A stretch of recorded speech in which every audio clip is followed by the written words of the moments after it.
What's up, everybody? We are back. Hey, Malika, we're back with the Men the World podcast. How you doing, girl? I am so floored. I cannot Yeah. even be on. I can't tell you how happy I am. But the conversation we just had with Lisa Sharon Harper, it was so good. It was so good. I know. It was so good. And every time I hear her, I'm so inspired. I am Y'all, so inspired too. Lisa Sharon Harper is a public theologian. She is a Mhm. teacher. She is a woman of faith. She is an author. She is a playwright. We learned Playwright. that. We learned that in this interview. She's a playwright. She is an activist. She does so much. She runs an organization, CEO of Freedom Roads, where she does these tours across the South, helping people understand history, right? And our Right. role now. I want y'all to really listen up because Lisa's talking to us about her faith origin story, about what it means to be an evangelical. She's talking to us about what it looks like now in our political climate and what it looks like as we approach 250 years of America, the birthday of the US. Yeah. And she's talking about how we go forward. And Yeah. yes, we do talk the truth and we lament and we face it straight in the face, but she is showing us also how we move forward, how we mend the world. And I am inspired. I believe that you will be as well. Yes, and before Yes. we send you guys into this conversation, like, Yeah. share, Like, whatever you can do, right? The like, the share, the is subscribe. subscribe, right? To all the things, okay? Mend the World podcast. We really appreciate you listening to us. We really appreciate you sharing. We really feel like we've got something in our hearts that we want to extend to the world. So would you guys please help us do that? You're our family now, okay? So go Yeah, ahead. If you've that's right. listened to an episode, you're our family. You're in the gang. So please share. All right, We're at the stay tuned. table. Here is Lisa Sharon We Harper. love you guys. What's up, everybody, and welcome back to the Men the World podcast. I'm Cece. Y'all know that. There's Malika, and we are so Hi, guys. grateful to have a Yes. very special guest with us today. The one and the only, and I really mean it. Lisa Sharon Harper Yeah. is with us. You guys heard her bio. You know how awesome she is. So Right, Malika? excited. Aren't we excited about this? Oh, Lisa Sharon Harper, which Lisa is one of my heroes. And I will say this again because this is just true. But if I see anything that Lisa shared, no matter what, I Yeah, just hit retweet because I trust her yeah. implicity. I trust her without any hesitation because she is precise and just absolutely full of faith and insight and wisdom, and I just know that whatever she is saying, whatever she is doing, it's like a moment in time. It's like a moment of Kairos time. It's that time where, I know what she's saying is for me and Yeah. for us. So I'm so Me excited about too. today. And Lisa, when I talk about you, Malika has said all of like the eloquent details. I just describe you as smart as hell. Like you just smart as hell to me. And so Lisa, thank you for being with us today. Thank you. Thank you guys for having me. It is a true honor to be a part of your inaugural Yeah. season Yay. of Men the World, and Thank you. I'm happy to be here for it. I'm here for it. Yay! Let's do Yay, it. yay, yay. Here So to mend the listen, I world. want to I mean, Yes. I'm sure there's all kind of folk that's listening to us right now who already know you, have already gotten your books. I want you to want to make sure that your book titles are out there for people before we end today. Yes. But there might be some people who don't know you. And so I want folks to really get a sense of who you are and your essence and how you became the Lisa Sharon Harper that Malika knows and that I know. Can you tell us, Yes. Lisa, your origin story? On your podcast, you're always starting with the telling of a faith origin story. And so I'm flipping it on you today. Can you do that for us? You are. Yes, I can. I grew up without faith. Like in the first 10, 11 years of my life, I did not know who God was, never heard of this person, Jesus.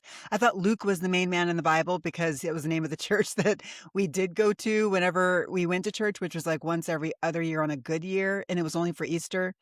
My mom, on the other hand, grew up like faithfully going to church, and she was in, she got confirmed and Episcopal. My great grandmother was Black Episcopal.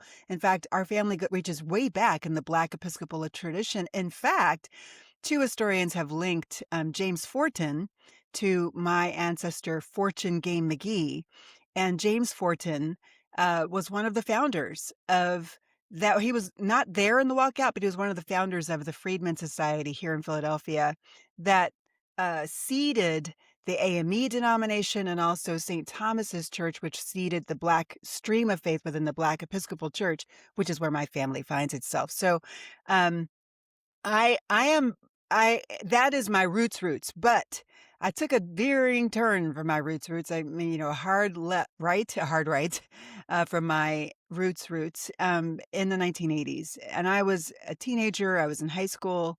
And in many ways, I'm actually very grateful for this hard turn because it actually did introduce me to the person of Jesus.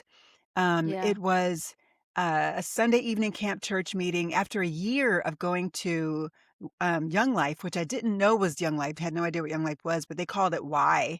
And to this day, I'm not quite sure. I think that what they meant was Y as in Young Life, but that whole time I always thought it was Y as in why not, like, or why.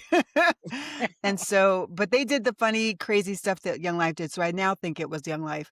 It was an area-wide youth group, and that's where I started to ask questions about who is this God person and who is this Jesus person. And I came to faith at a Sunday evening camp church meeting, August 21st, 1983. And it was around 9 o'clock at night, 9:30 at night. I went forward, really to support my friend who asked me, would you go Mhm. forward with me? And then I ended up weeping and crying, and all the blue-haired ladies that came and surrounded me and her, and I got into the kingdom by proxy. I joke now. Um, but it did change my life. I mean, it really did. I literally think of my life, and it became very clear when I was writing my book, The Very Good Gospel, that I think of my life as before Jesus and Mm. after Jesus. It's really like a BCAD experience in my life. And before Jesus was just wandering and no sense of identity and no sense of being tethered to anything greater than myself. And I didn't, I was like 10 years old, so I didn't know who I was. Right. So there was a lot of pain too, because my mom and dad had divorced, and we had moved into a blended family in Cape May, New Jersey, from Philadelphia, which was a 60% Black city, into Cape May, New Jersey, which our family was the only Black family in a 15-mile Wow. radius. Yeah, there were, of course, other Black families in the city of Cape May, but even that was, like, minuscule compared to what I had come from in Philadelphia. And so immediately the first day of school, I encountered racism. I encountered, a young man who called me the N-word, and on the first day, because South Jersey is the South, and they know it, and especially Cape May. It literally, if the Mason-Dixon line stretched across New Jersey, it would actually cross over Cape May. So my best friend growing up had a Confederate flag above her bed. Mm. And I knew what that meant. And I came into her bedroom once just to, I was just over at her house, and we were playing whatever. I don't even know. We weren't even playing. We were just kind of looking around. She was showing me around. And she showed me that Confederate flag. And I said, "You can't have that." And she said, "What?" And she said, "This is just culture. This is in high school, right? So, this is just culture." And I said, "No, it's more than culture." So we had it out, and we really had it until one day she finally took it down, and then we were friends Mm. again. Um, but it was just, that period was a period of getting to know God on a most fundamental level. But then I went to college, and in college, I got involved deeply with Campus Crusade for Christ, and was deeply indoctrinated not only into, the scripture, which really they didn't do a lot of Bible study. They did a lot of studies of their fill in the blank booklets. and the four spiritual laws, which is like their reductionist version of the gospel. And Mhm. it was that education in the gospel. God loves you and has a wonderful plan for your life, but you are sinful and therefore separated from God. But Jesus died to pay the penalty for your sin. And so all you need to do is pray this little prayer at the back of the gold booklet, and then you get to go to heaven. It was that that really laid the foundation for who I am now, because that shaped my life. I became a missionary to college campuses.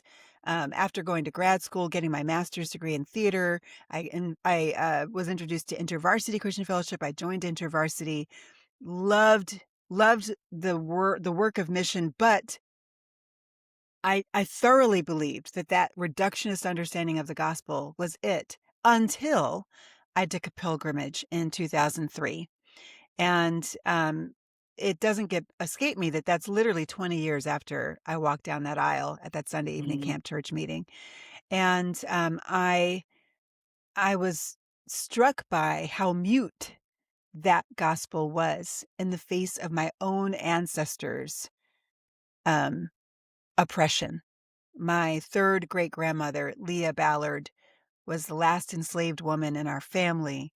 And I imagined myself at the end of that pilgrimage, which retraced the Cherokee Trail of Tears and the African experience in America from slavery to civil rights.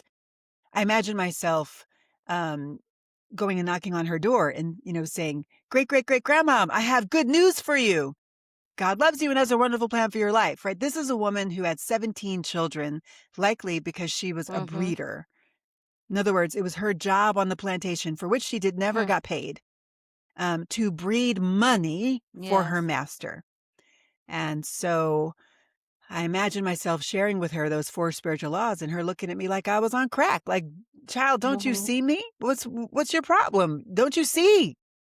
And Right. so that threw me into a year of depression. And but I began to investigate this biblical concept of shalom. And it was through that biblical concept of shalom that I began to understand Jesus anew and my faith anew. And that led 13 years later, after just swimming in this concept and swimming in the book of Genesis, actually, in order to understand it and all of its different strings, like the lines that go through scripture, all the way from Genesis to Revelation about shalom. Um, I wrote a book called The Very Good Gospel. It's like right over here, over my left shoulder on your right side. And um,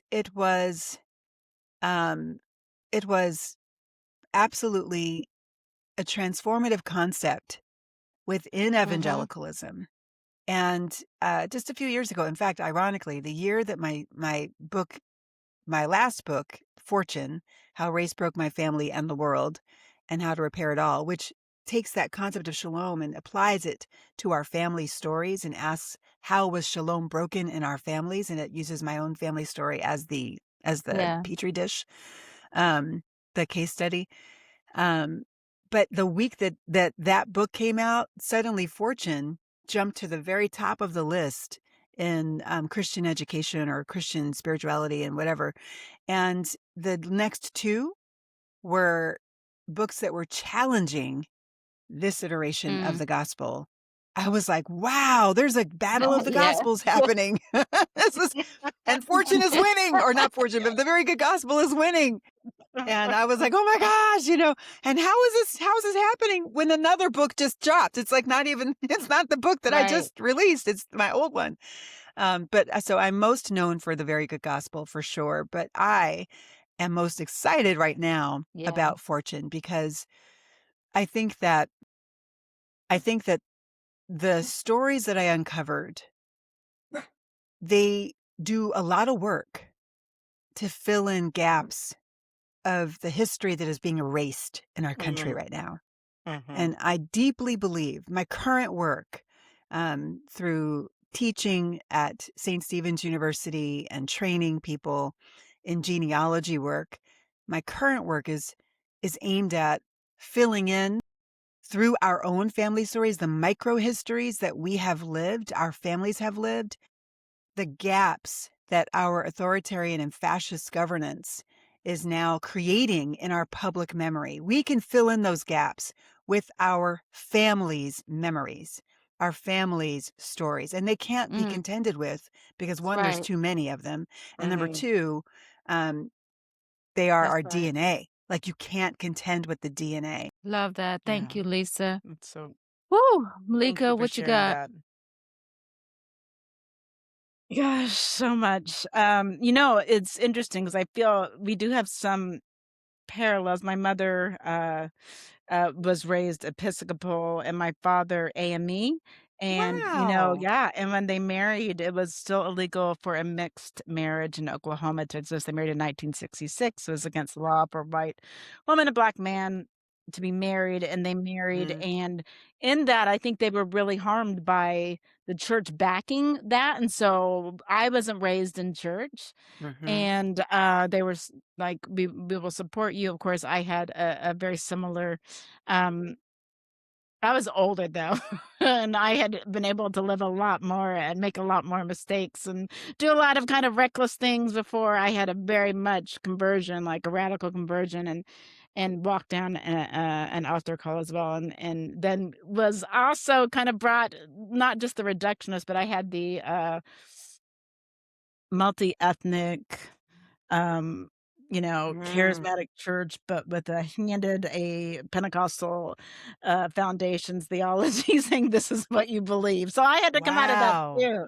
And I really Yeah. appreciate your story because you don't meet people who were like non-churched often as a child and then come into the faith and then with eyes open that things are so odd because they don't really resemble the Bible. And then, everything happened in for me, it was 2015. I mean, I had deconstructed a lot of those things, but that was just such a shock. So I guess, you and others really were able to help me like kind of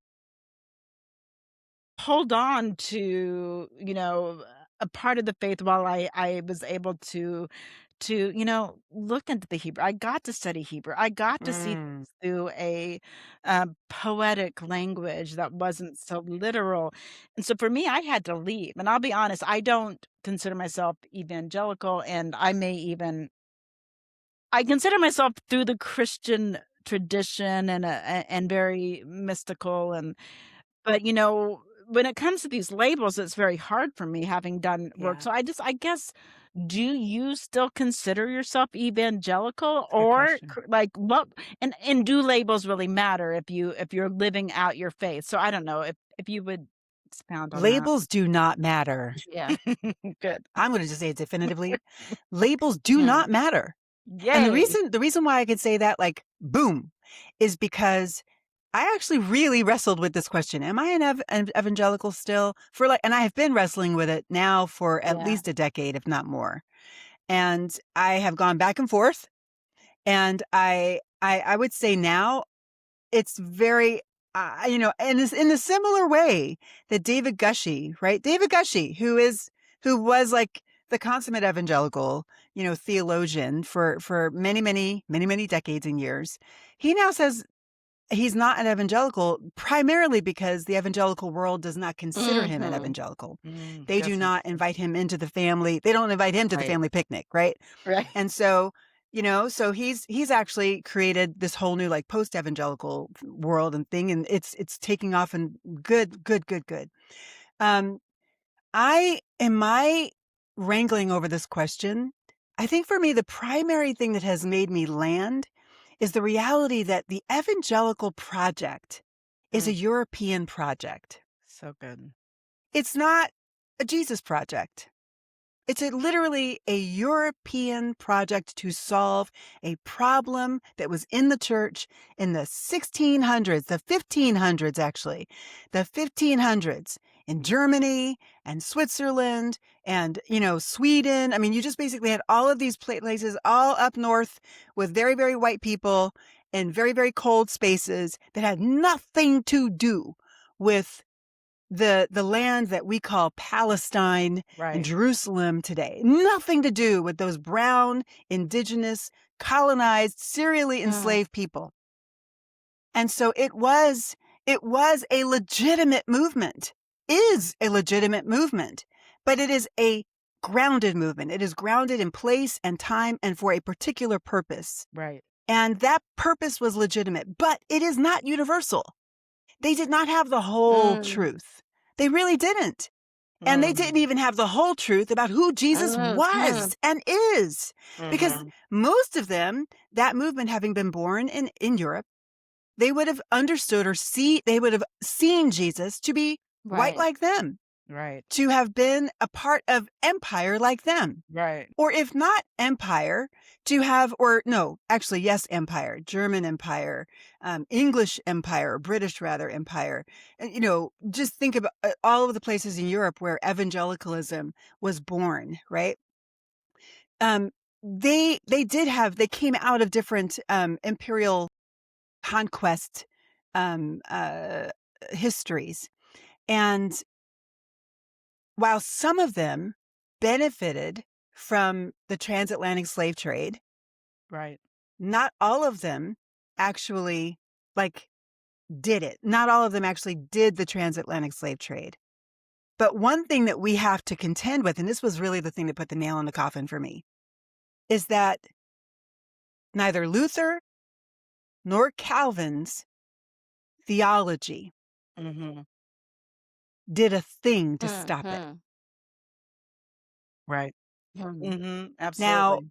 if they did not do a thing to stop it, and actually the land where Calvin did his work, right? Like where he was moving and doing, they were huge financiers of the slave trade at the time. Right. There's something then that you are not understanding about this serially enslaved Black Asian man, Yes. as in Afro-Asiatic, Yes. Northern African, East or rather West Asian man, and who was colonized by an empire, Rome, that explicitly believed that if you had been colonized by them, you were not fully human. They believed what Aristotle told them from the Greek Empire, right? Aristotle wrote down in his book Politics, he wrote down that if you have been conquered, you have proven you were created to be enslaved. So they would, and that was the philosophy of the Roman Empire. That's why they conquered everybody, right? And they had conquered Jesus and his people. And when he was born, the year that Jesus was born, there was an uprising in Galilee. And a Roman general came through and crucified 500 people per day, according to the historian of the time, Josephus. 500 people per day until that thing was squashed. The year that Jesus was born. Jeez. So when Jesus entered into the synagogue, in Luke 4, and he proclaims, I am here to proclaim freedom for the captives. I was taught in my little white evangelical world that it was interpreting this from the halls of empire. Right. It was interpreting this through a white Euro lens, a lens that is far, far from the context within which this text was written and spoken.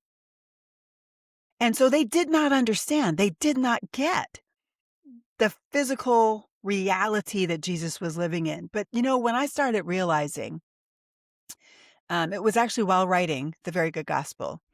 I was writing chapter 2 on the vision, and I was trying to lay out the vision of shalom. And in order to do that, I really had to go in and really study Genesis 1, because that's where, for me, where this concept is grounded. And when I realized that the writers of the first page of the Bible were, as they were writing, they were coming out of slavery. They were literally exiting 70 years of having been enslaved as they were writing it. And when they were writing it, they were writing an alternative understanding of creation from what they were told by their captors, the Babylonians. Enuma Elish was the the creation story of their captors. And in that story, they are told that they were created to be enslaved. I'm like, Mhm. something in me knew. Mhm. I was like, I Mhm. understand this. There's like, I understand this in my body. I Yeah. understand this. Like my DNA understands this experience of being told that you were created to be enslaved. And this was the case for the Yeah. writers of the first page of Mm. the Bible. And when they wrote the Spirit of God hovered over the deep, I always thought of that as just being Mm. descriptive. Okay, the Spirit of God is going okay, over the deep. And the deep is the ocean. And okay, and this is and what I was told by my white I was literally told this by my white evangelical mentors and Bible study leaders. When I saw that this is not science, this is poetry, they said, no, no, no, no, no, it's Right. not poetry. And then I go do the research, and lo and behold, rabbinical scholars are like, this is Right. poetry. Yeah. This is epic Absolutely. Hebrew poetry. This is clearly epic Hebrew poetry. Um, and as poetry, the language means more than what it Yes. says, right? It has a higher meaning. It's trying to communicate a truth Mhm. to you. And so I'm like, now that I know it's poetry, I'm asking, what is this truth that it's trying to communicate? And I realized, wow. So I do word studies, right? And that word, the deep, means chaos. Mhm. The deep is chaos and darkness. It says that the Spirit of God hovers over the deep, and it's like there's darkness on the earth. And the darkness literally means destruction. And I'm Mm. like, destruction? What was destroyed? And then I go back into their history, and I'm like, oh my God, like Jerusalem was destroyed. Israel was destroyed. And there's even passages in like David's passages that say that at that time when it was destroyed, babies' heads were dashed against the rocks. Babies. Like there was trauma Mhm. that these people had endured for 70 years. They were taken from the place where they called home and brought into a land that was not their own. And I'm going, I Yes, understand yes, yes. this. Like something in me understands this. And they were told that they were created to be the slaves of the people there. And I'm just going, oh my gosh.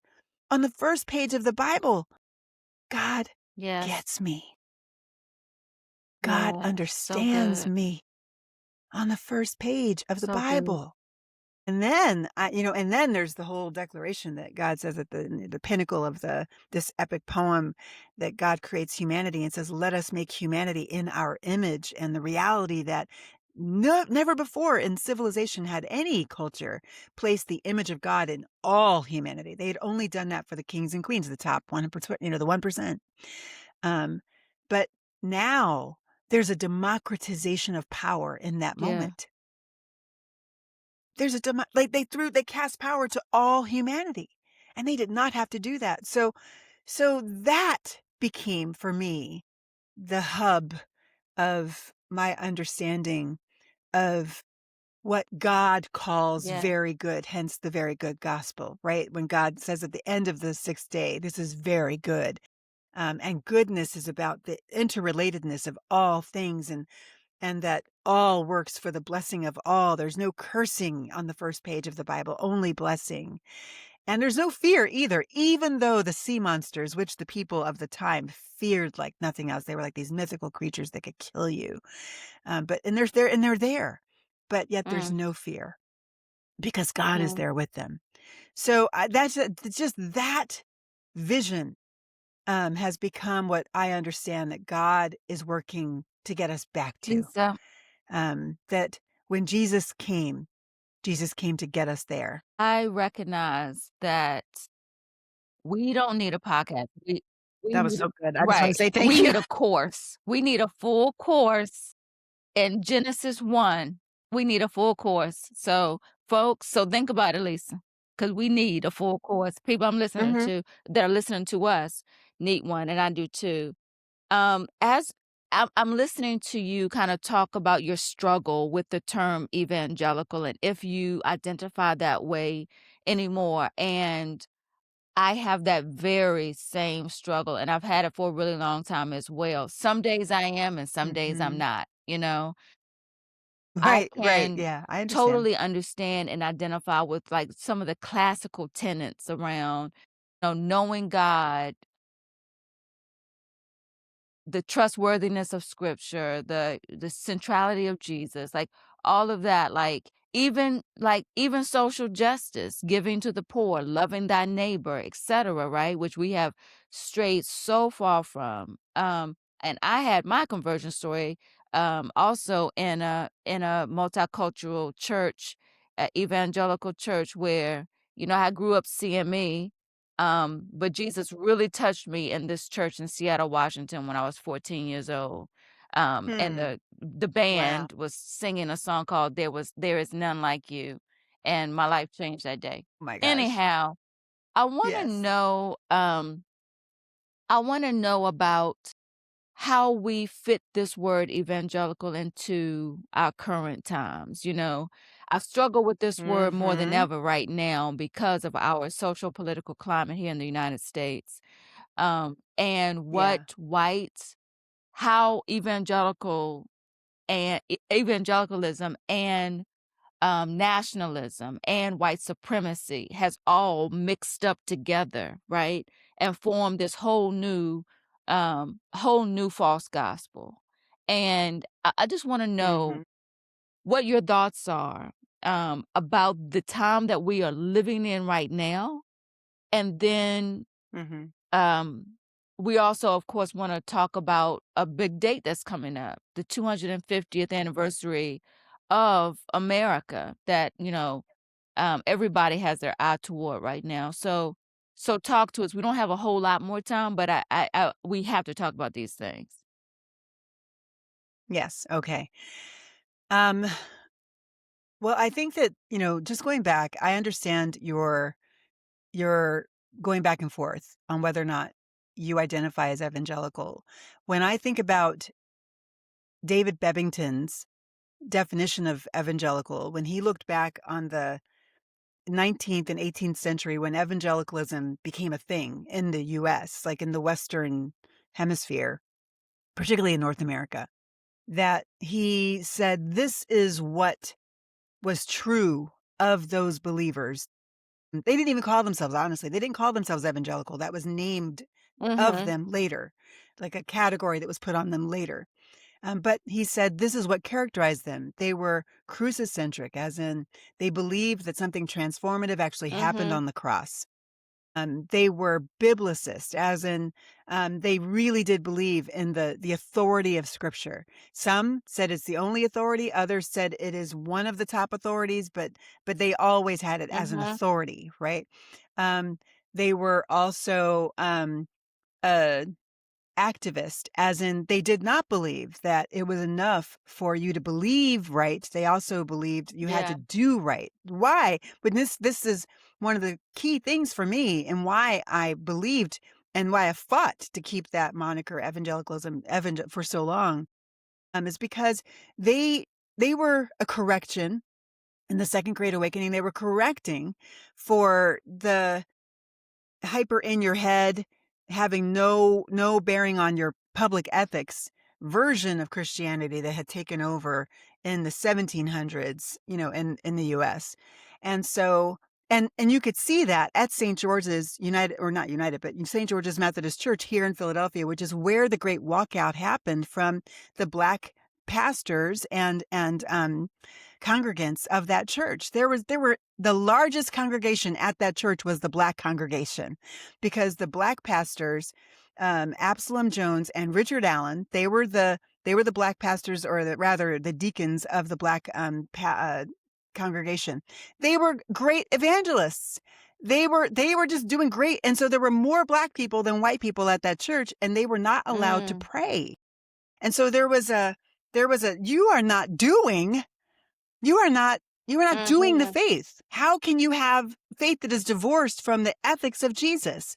So they walked out, and that was the birth of the Black church. It was protest against the corruption of Mm. the white church, Mm. the corruption of the faith within the white church. So, and that, many historians argue, was the catalyst for the Second Great Awakening. And that's why during the Second Great Awakening, Charles Finney developed the altar call. And the altar call puts your body into it. It's not enough just to sit there and say, I believe these precepts. You got to come to the altar. And guess what was on the altar or next to the altar, depending on who you talk to? A sign-up sheet for the abolitionist movement. Like that was there. It was at the altar. In fact, they were saying we have to get clean as a nation. We have to confess and repent of our actions against Jesus. We cannot say that we are lovers of Jesus and yet still have slaves, still be proponents of slavery. Now, mind you, at that same time, there was the Southern Baptist Church coming up at the same time and developing. Pastor Richard Furman down in South Carolina was developing a whole theological rubric to justify slavery. So from the beginning of our nation, there has been competing theologies, Christian theologies both within the evangelical tradition, about race and enslavement and justice and ethics, whether or not ethics matter within our faith. And I was of the proponent. I was of the stream of thought that believed that ethics were central to those original evangelicals. But to get to your second question, what about evangelicalism now? Evangelicalism now, and this is what I really had to come and face. When 81%, that's all you need to say. Yeah. You don't even need to say anything else. Say, When 81%. 81%, right? You can say, some people do say, oh, this is like, the Trump thing it's outside of evangelicalism and it's not evangelical. It's not true evangelicalism. And it's capturing it and but you know what? It can't capture it if people don't believe it. And it would not have taken hold when 81 and 83%, so 81 in 2016, 83 in 2024% of white evangelicals vote for fascism. Then you have to ask, what is this thing? Yeah. What Absolutely. is this thing? And I actually think our sociologists have already done a lot of that work. They have identified this thing that I was brought into in 1983 and walked down the aisle and accepted Jesus as my Lord and Savior and was told pretty soon after that by my friends, like my peers, that now I have to start voting Republican because that was at the very moment. That was 1983. That was the moment when they started to capture the political conservative movement made a play to capture the evangelical movement, and they did it. They did. We have to see a thing for what a thing is, and the sociologists now tell us. I'm now thinking of Michael Emerson and his last book that he wrote. Not the last one he'll ever write because he's still with us, please. But the last book that he wrote is The Religion of Whiteness. And what he told us clearly is that Christianity, not even just evangelicalism, but Christianity, white Christianity in America, is more about the worship of whiteness and the power that it offers, the power that it gives, than the worship of Jesus. And when I understood that, that's why I say the monikers don't matter. They just don't. I mean, I am right now in the process of going through the ordination process in the Episcopal Wow. Church. And so, Love Right. yeah. So one day, if that is my path, if that is where God ultimately guides me, I will be ordained within the Episcopal Church, which is in many ways like the mothership of colonization, right? So it's like, come on, it's like British Empire. It's like, and the Episcopal Church was right there.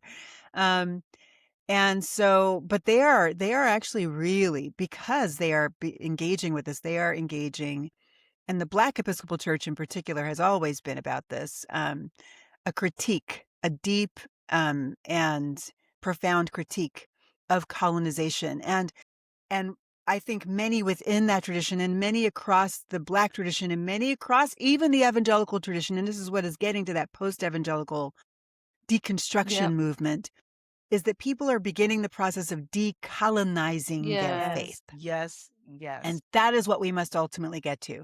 Not just deconstruction, but decolonization, which decenters whiteness and the powers of whiteness and Europeanness and Western supremacy. It decenters it from our lenses as we look at this brown, colonized, indigenous scripture. My God, that is so 100%, and I think that's so to the point. When I began to deconstruct back in maybe 2015, 2016, 2017, I found that so many people who are white or identify as white, because white is a construct. It's only been around for about 500 years since the Portuguese.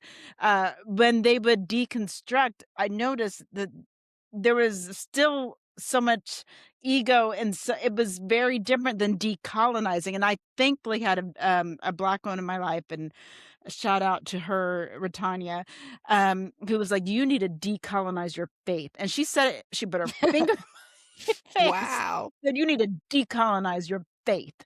And I was like, and it was like God just exploded in me, and it was like, Wow. this is not some sort of deconstructing, because you can't just deconstruct Christianity, Western Christianity. You have to decolonize the actual complicity of whiteness and colonization that was able to handle the genocide of the indigenous people, the enslavement of the African people, and frankly, the ownership of women for hundreds of years in this country as property. And then we go Mm. back. So I guess this kind of segues into my question. And I Mhm. know if we have time, because I 250. know we're running out of time. I'm Mhm. sorry. The 250. Yes, the 250. Yeah. And maybe let's go stick with the 250, because that's where we're at. I've got another question I might ask you after we stop recording. Okay. Anyway, but yeah, so we're 250, and empires are known for being about 250. How do we do this as a nation? Because right now, I think that this pendulum shift back into just in your face white 100%. supremacy is a backlash of so much of the work that has been done, 100%.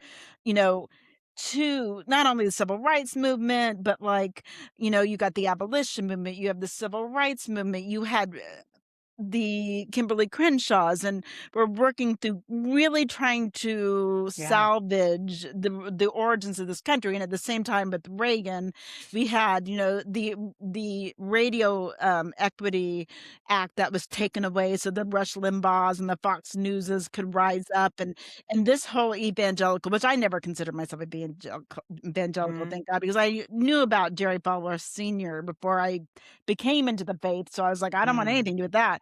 But Mhm. so you've got this kind of just fascist.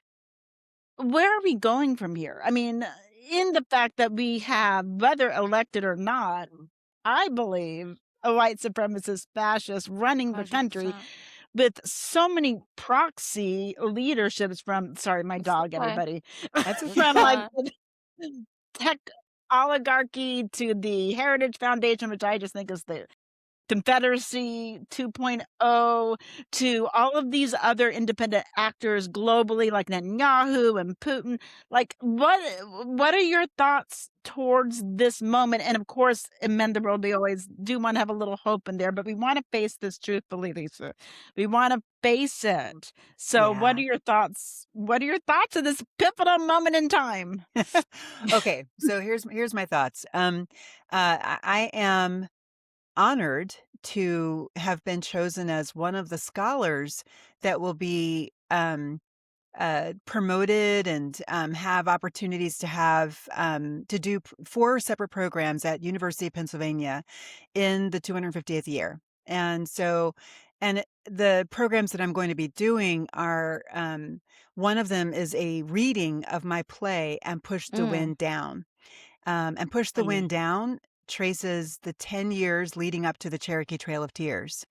And it does that through the lens of an enslaved Black girl who leaves with her mom the plantation. They leave. They're like, peace out, right? So they're running. The very first scene, they're running, and her mama ends up actually dying in the woods. But before dying, her mom gives her a roll of napkins, and that on that roll of napkins are letters. This basically letters from her mom to her. And she says, don't let nobody read them but you. But the problem is she's enslaved. She doesn't know how to read, because that's one of the things, about being enslaved. You don't get to know how to read. Right. And especially at that time, right? And so this is circa 1828. And 1828 is when they found gold in Georgia, and when the first gold rush happened in Georgia and began to displace Cherokee people. So she ends up running west by accident and runs into a Cherokee village. And this is really my imaginings before I even had a Ancestry.com Yeah. account of who our Yeah. people were. Like, because I was always told that, we have Cherokee blood and Chickasaw blood and blah, blah, blah, and we walk the Trail of Tears. So I was trying to figure out who are we and what was our story. And so in those imaginings, I imagined that Nellie, one of our ancestors, ran into a Cherokee village and she was raised by them for 10 years. And in this story, the first moment of the Trail of Tears is the last moment of the play. And the secret to everyone's freedom is on those napkins. And the play won the Kennedy Center back when it was the actual Kennedy Center. Right. The Kennedy Center American College Theater Festival Award in Wow. 1996. Love it. And yeah, so it's Huge. like one of my 9 lives way back. And so we're going to be reviving it at UPenn this next year. And the reason why I mention it now is because in the 250th year, the temptation for us is to go about the business of entrenching the belief systems and the narratives that have kept us from realizing a true democracy up to this point. Because if we, for example, the narrative that we all use whenever we come on to the immigration issue, we are a nation of immigrants. We are, we're come here from da-da-da, and so we need to embrace the immigrants that are here now. Well, in some respects, that is true. But we are also a nation of settlers, settler colonizers. Right. Like when they came, they were not immigrants on the Right. Mayflower. That's right. Right. They were colonizers on the Mayflower. And we did not have to be subjected to indigenous immigration systems. Right. They just simply welcomed us. And then, and I say us generously, and then we, as in the current United States, took over, right? And pushed them out. That's what the Cherokee Trail of Tears was. But so when we now, Black, Latino, white, Asian, and indigenous, when we use that narrative, we are a nation of immigrants, what are we doing? We're erasing the actual history. That if we were to look at it, we would see the seeds of what we're experiencing right now with the fascist government we have. What we are experiencing, the corruption of our government, the taking over of nations like Cuba and Venezuela, the bombing of nations in Nigeria or Kenya, the bombing of Syria, the Gaza, like Israel as a nation set up by us in order to give. Well, really, in order to keep Jewish people from coming to the U.S., quite honestly, and also from England. That was the actual reason for it. British, but absolutely. The British, right, for the British mandate. There is but anti-Semitism, it was anti-Semitism, right? And yet it also did create safe haven. We have to also understand that for it the perception was it created a safe haven for a Jewish people who were escaping from the Holocaust, right? And never wanted to have that again. So it's complicated, but at the same time, one thing is not complicated. indigenous people's land was stolen, and Right. it was okay with us. Why was it okay? Because we did that. In fact, we finished our project of stealing indigenous people's lands just about 20 years before they instituted Israel. Like literally 20 years. It was only one generation before Israel was instituted did the last indigenous people have their land taken from them and they were put on reservations. One generation. So it's all the It's same all the same stuff. stuff, So if right? we, It is the it same. is, Settler colonialism, finished or It's not, all it's the all same the stuff. same. What all the would same you stuff. recommend, not recommend, Lisa, but I mean, what's your thought? Get because we're winding down and we want to get to hope, right? Hmm. However, Yes. because No, we have to get to hope. I have to be really intentional because I know that I'm an alarmist. I know that I am like Chicken Little, the sky is falling, right? Like that's what hypes me up. That's what I I Okay, have well hope. good. All right. So I I do. want to know in your mind, considering where we are at the 250th year of the United States of America, the climate that we're in right now, how do we mend the world? What is your hope? Okay, we mend the world. We mend the world by not compromising anymore. Yes. We I love mend that. we mend the world by first of all sitting down and having our own conversations about what is the world we Mm, really want. What do we really want? What do we really want a nation that separates? I mean, I think it's literally, I mean, the New York Times reported this week. 100,000 families have been separated since the beginning of 2025 and this pogrom against immigrants in the US. 100. Do we want that world? Is that really the world we want? What is the world we want? Do we want a world where we have mutual flourishing? Or do we Yes. want a world where we have a slapped together scaffolding of hierarchy, human hierarchy, where everybody is trying to pull somebody down? I don't think we really want that world anymore. And the thing is, we have an opportunity right now. We are in a moment. We are living in a moment very much like the moment in 1943, 44, 45. We haven't gotten that mhm. bad yet, but we can see it and we are almost there. And for some people, it has gotten that bad. For those people, for that 100,000 families that have been separated, for Right. people Oof. who've been languishing in those detention centers, which are actually Right. concentration camps, Right. it has gotten that bad Yeah. Yeah. already. So we are in a moment where we are seeing where the logics of domination Mm, guide us. Mm. It is clear. It is crystal. And because it is crystal clear, we have an opportunity like we haven't had for a century or for nearly a century to make another choice, to choose another way of being together in the mm, world. And that will require the visionaries that actually cast vision.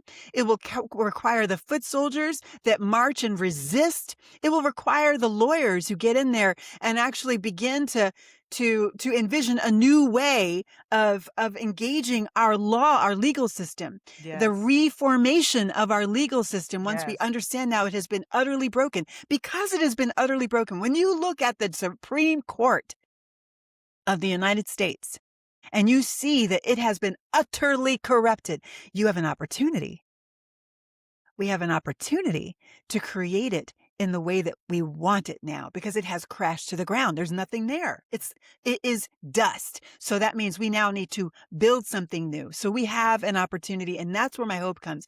My hope comes in the reality that there are more of us than there are them.